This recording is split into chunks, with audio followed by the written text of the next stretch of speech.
In today's video, I'm going to teach you how to enable split screen in DaVinci Resolve. If you're currently working in single viewer mode and you want to switch to a split view, the good news is that this is very quick and easy to do. You don't need to open a settings menu and you don't have to change anything complicated in your workspace. It's just a simple control inside the viewer area. To begin, look toward the top right corner of the viewer section in DaVinci Resolve. This is where you'll find several small interface icons that control how your viewer is displayed. If you've never used this area before, just take a second to scan across the top right until you spot the split screen icon. Once you see the split screen icon, go ahead and click it. As soon as you do, DaVinci Resolve will enable split view for you. That's it. The change happens immediately so you can continue working without interrupting your editing flow.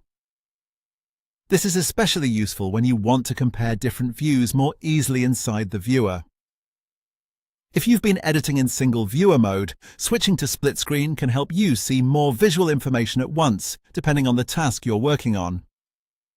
It's one of those small features that can make your workflow feel smoother and more efficient.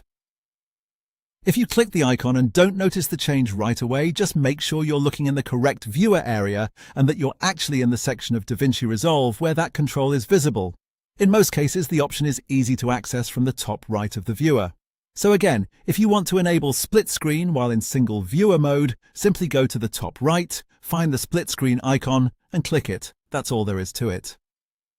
This is a very simple feature, but knowing where it is can save you time when you're adjusting your workspace or trying to view your content in a more helpful layout.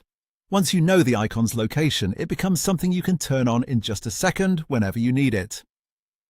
Thanks for watching, and now you know how to enable split screen in DaVinci Resolve.